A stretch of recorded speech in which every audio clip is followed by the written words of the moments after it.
just want to make sure you're ready before we start. Yeah, I just want to make sure it's on Do Not. Get a call. You can go ahead and kick it off.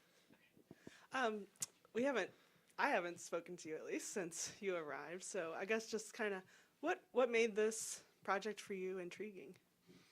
Well, when I spoke to the club initially, it's I just felt that obviously they wanted me here, and that's a big part of why I'm here really.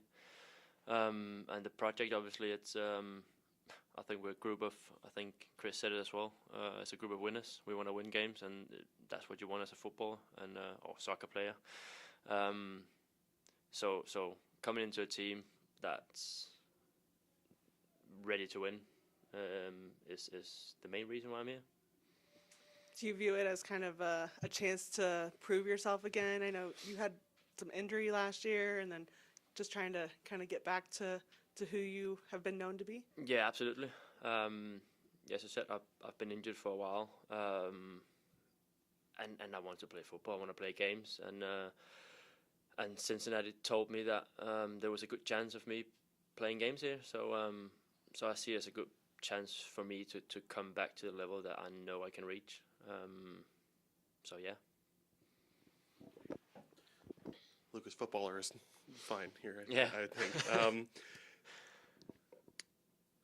When people come from different leagues into MLS, there's oftentimes an adjustment period. It's not exactly tangible or precise as to why that adjustment period is. It's different for every person. What have you found is unique about Major League Soccer versus the other leagues you've played in? I think, well, I think for me, it's probably a good thing that I've been in England before I came here, away from home, so to say. I don't really know what the biggest difference is. To be honest with you, I'm quite surprised with the level here. I'm surprised with the intensity in the games. I think a lot of teams is every team is different here. It's more or less a new thing you face every week. Obviously, in the beginning now we also played in the Champions Cup, so it's been a lot of games, which is quite similar to what I've been used to in England. But yeah, every team we're playing in the MLS so far, I think it's been a different challenge. It's different structure you're facing, different tactical setup, so to say, which has been interesting and a fun thing to be a part of in the beginning. Having played so many games with the team so quickly between league play, Champions Cup, have you felt it's been a little bit easier to get yourself involved in the group because of how many games you've played? Yeah, absolutely. I think pre-season helped as well, that I had a few games before the season actually started. But yeah, I think the best way to kind of get to know your teammates is by playing with them. And obviously, I think we played 8 games in 24 days or something like that. So it's been a lot of games. But I think over time, that's what's going to help us eventually everyone get together and kind of know each other in terms of getting the connections and all that right. So I think games definitely helps on that. I know one of the things that they really liked about you was your versatility, and it's been a little while since they've had a left wing back that could play as a true fullback as well. Do you feel like you're better suited for one or the other, or do you feel like do you have a preference? Well, I started off when I started off playing as a left or wing back. It was as a wing back really, so that's how my I'm saying career as a left wing back started really. So that's what I've been used to. Obviously, over the last few years, I've played more as an actual left back. But I don't really have a preference. I said it after, I think it was the Toronto game, that whatever the coach want me to do, I'm doing that. And even if you want to play me as a left centre back in a three back, I'll do that as well. I don't really have a preference. It's really just about being able to, I think, adjust and be able to do certain different things, whether it's as a wing back or as a full back. But I'm doing whatever the coach wants me to do. How tough is that to adjust, especially when you guys are playing so many games and you're trying to do switch from 3 center backs to the 4 back line with like one day of training? Like how Yeah. tough is that? I know you guys are professionals and Yeah. have experience, but just for the group and the cohesiveness as you guys are still trying to get to know each other. Yeah, well, I think the obviously it's challenging, but I think, as I said as well, it's a group of clever players really, and I don't think the coach is going to ask us to do something that we not able to. Whether we play back four, back five, none of them is really new to any of us. I think all of us has tried to play in different systems, formations. It does help when we got, like now we got a week between games, that you actually got time to adjust and train the different formations. But I think we all tried every formation before, every tactical tweaks. It's really about small adjustments, whether you play higher up like a wing back or an actual fullback. It's not really such a big difference. It's small adjustments, but yeah, as I said, I've luckily for me, I've played pretty much every position on the pitch before, so it's quite natural for me to just kind of adjust to it. Lukas, this might be a better question for next week rather than this, because it's Wednesday and you haven't had that full week of training like you were mentioning. But can players feel the difference, not only with their fitness levels or physically, but in having a full week built, you can feel it going into the match on Saturday? Oh, absolutely. Again, I'm quite lucky that I experienced it in England, playing a lot of games, because it's tough really when you do it the first time, both physically and mentally.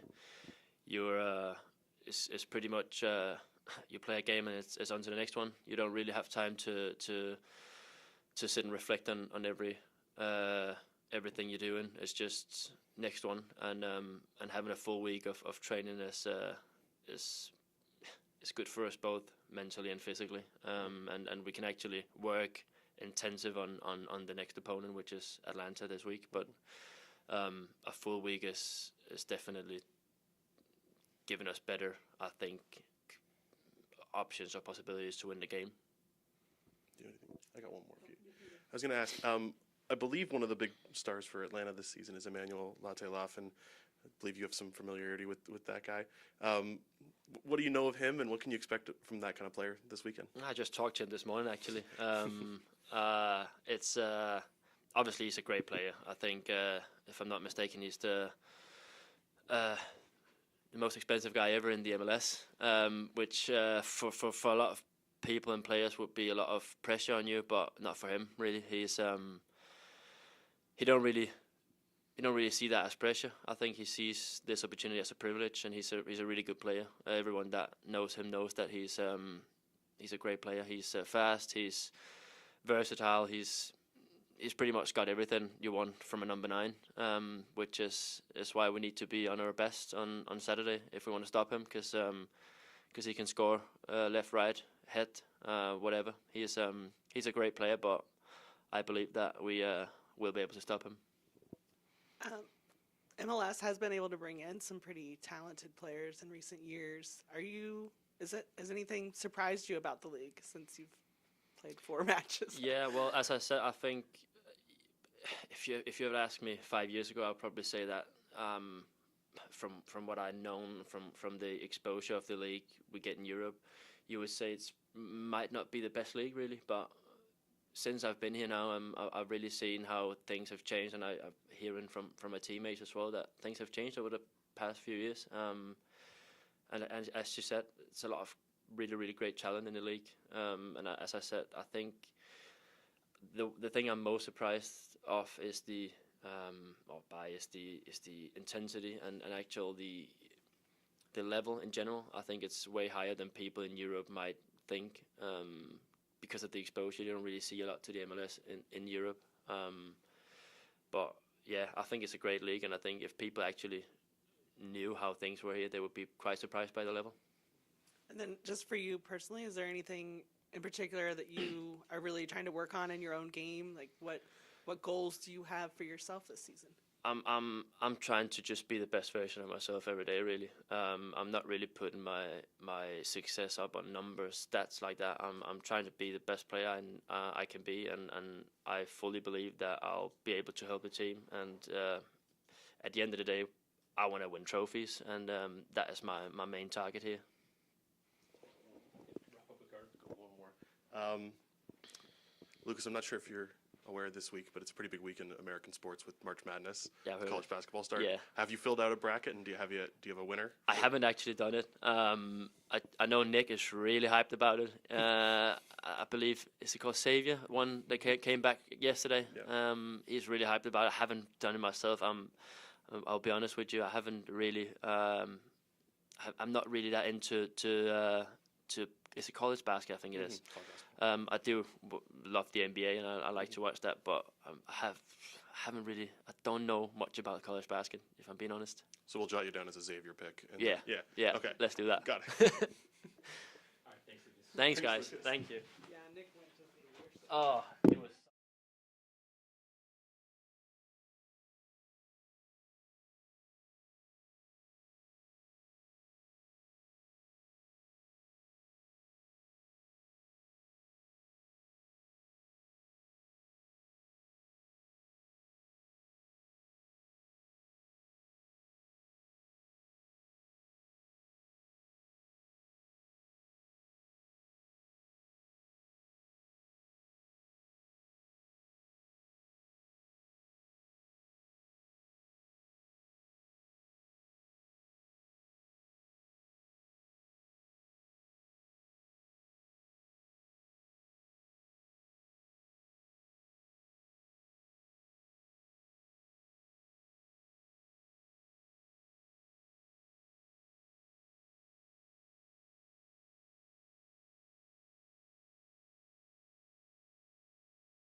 head coach Pat Noonan ahead of Saturday's game against Atlanta. Laura, do you want to start us off?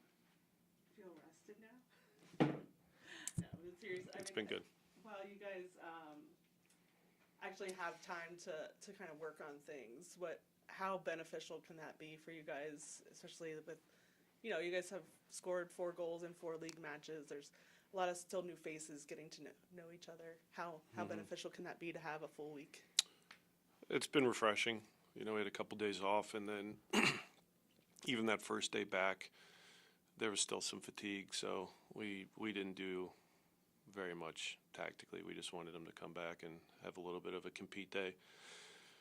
And then yesterday was good as far as working on some things in bigger spaces and in transition. And then, we'll get another, similar approach today with 11s and work on some things in preparation for the weekend. So I think it's been refreshing for the group. With, both teams are going to be missing players. Specifically with teenage, because a lot of us don't understand the intricacies of the green card process. Was the timing of that, could it have been any differently? How do you feel about him having to miss for that purpose? He was missing either way because he picked up an injury as well, so that was unfortunate. Towards the end of the game, he had a hamstring injury, but he was going to be gone and, getting his green card. But the challenges of where they play their games, he won't be available, or he wouldn't have been available. So he would have still gone through the process to get, him and his family the necessary paperwork. And so his return is kind of to be determined, but like I said, the injury that he picked up would have had him out the same amount of time, so if not longer. But, that's unfortunate. So he was always going to go. It's just a matter of when he comes back.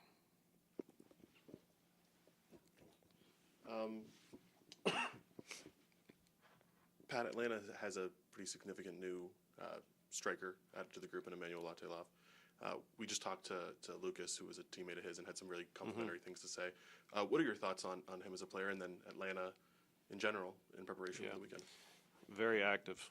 He's got good pace.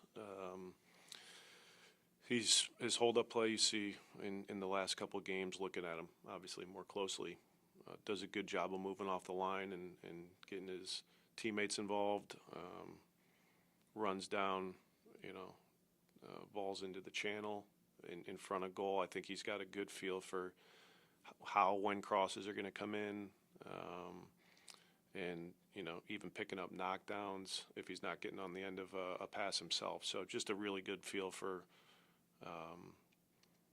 chance creation around goal, and that'll be something that you can't lose focus or his whereabouts in and around goal. But with Atlanta, like you said, or like was just mentioned, they're missing some key pieces too. If you look at the starting group from their first league games, with Gregerson and Slish and Almiron, kind of the starting group, but they lose a lot of depth with guys that would come in with, Cobb, Abram, Fortune. I think I'm missing one, but, both teams I think are hit with, some key pieces that'll be out, but I think both teams have, good depth that can put strong 11s out there. And we faced each other in preseason, and it wasn't exactly their strongest group to start the game. So, the groups were a little bit flipped there, but then we saw, those reinforcements coming at the end of the game. And so both, I think, groups got a little bit of a glimpse.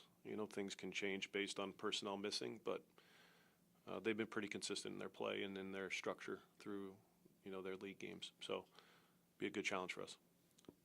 Given how many guys are gone, how much more difficult does that make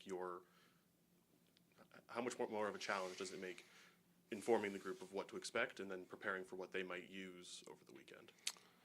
Not too challenging. Like I said, I think, we kind of piece together with, who's not available, what the possibilities are, mainly at center back and in, one of those holding midfield roles. Outside of that, I think there's,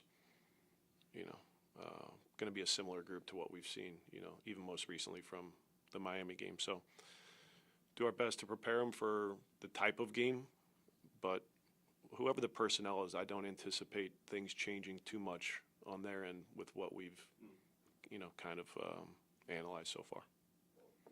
Do you feel like you've seen enough from Nick that you had mentioned that it was kind of the plan to work him Yeah. back through the first team now? Is he good to go now? We've seen enough, and he is good to go. So those minutes were really important for him. I think that approach to the last, week or two was a good approach, and Nick got out of it in a good way. And the only risk was the games on turf, as his first minutes back. But he's got to get going at some point, and he was bought into the idea and did a really good job. So I think physically and just even the mental side, knowing how his body responded, knowing how far he still has to go as far as sharpness, was all things that he's aware of and has good perspective on. And then how's Miles doing coming back from? Miles is good. That news came back positive as far as the scan, and so he'll be available. And sorry, one more. He's been kind of on a little bit of the fringe of the U.S. national team. Had gotten some minutes and then was on the bench, and then Right. but being excluded this time, is that? I mean, you've raved about his Yeah. performances here. Does that surprise you that he was not called in for this particular? It's hard to say, if it surprises us or not. He's obviously been a key piece of that group for a while now, and even the most recent camp. But he was disappointed, but I think took it, in a good way. And with Miles, those types of things are always, motivation for him to continue his strong play and be ready when he's called. So it's hard to know when you're not on the inside what the conversations are like as far as who's getting opportunities and why. But they got a good group of center backs, and Miles is in the mix, and that's a good thing. So hopefully, he's involved in the next one. Speaking of Miles, he was recently commended by the Cincinnati City Council to some degree. What does that say and John might be able to clarify here the specifics, but He was honored by the Cincinnati City Council as a Black History Month honoree for 2025, just with his leadership that he Right. brought to Cincinnati and the work that he does, off the field. Okay. what does that say about your captain and that kind of person in your club? He's representing our club in a good way. If you're getting recognized outside of your play on the field, it's because you're involved in more ways than, your talent, with your craft. And so whether it's Miles or any of our players, when they're involved in this community and when they feel like this is their home and they have an impact that extends beyond a soccer fan, that I like, that I appreciate. And so, Miles represents us in a good way. And then last from me, well, it's not the first team. The U.S. Open Cup starts tonight, and FC Cincinnati too participates. What does that mean for the organization to be back in the tournament, and what do you hope for the club on its journey? I hope they advance. It's good that we're a part of it. It's still very strange to me, and how the breakdown is with, teams participating in Leagues Cup and Open Cup, all of it. I like the Open Cup. I like when all the first teams were involved in it, and things have changed, but the only thing we can do is support our, Tyrone and his staff and those players to, have a good run in the tournament. But it is unique. It's a strange one now for me, but we're represented by that group, and hopefully they have a good performance tonight. Since we just spoke with Lukas this morning, what have you seen from him so far? I know you're excited to have a versatile wingback, fullback on that side of the field. What have you seen from him, I guess? Yeah, Lukas has been a really good addition. I think, his experience, as a professional, his European experience, how he's kind of joined the group and fit in really well. He's got character, and his teammates like him. As far as his on-field play, I think you see how he can get up and down the flank. His work rate is outstanding. The way he competes and on both sides of the ball is strong. I'd like to see more consistency in the final third. We got him in good spots against Charlotte, and I think whether it was the delivery or the runs in the box, because it was a combination, that part needs to get better. And I think he knows that, because we continue to demand a lot of that position and more production. And if we can continue to get him in spots like that, I think he'll help, produce for us in the final third. So, yeah, Lukas has been a really nice addition. Coach, the tournament, March Madness, starts today. Have you filled out a bracket? Do you have a winner or an upset that you may want to share with us? I have filled one out. I know nothing. I can tell you that. I haven't followed enough. My kids enjoy it, so we filled a couple brackets out. I think it took me about 3 to 5 minutes. So that was usually I'll select based on universities I like, coaches I like, that I think are still at the programs. But I think in the brackets that I filled out, I have maybe Tennessee in one, because I got a buddy, a baseball coach, Tony Vitello at Tennessee, so they were ranked number 2. So I figured if they were ranked that high, they're probably pretty good. And then I think St. John's, Patino. He's done an excellent job. So I think those are my 2 champions. I heard Nick was quite vocal this morning about Xavier's big win. Nick's always vocal, but a little bit more because of the nice comeback from Xavier. So hopefully they have a nice run as well. Are you an underdog? Do you pick underdogs? Occasionally, but usually it's in the first couple rounds where historically the upsets have happened with the 11 seeds or the 12 seeds. That's typically how but I have there's no rationale behind what I'm doing. I'm just selecting. Awesome. Thank you. Thank you so much.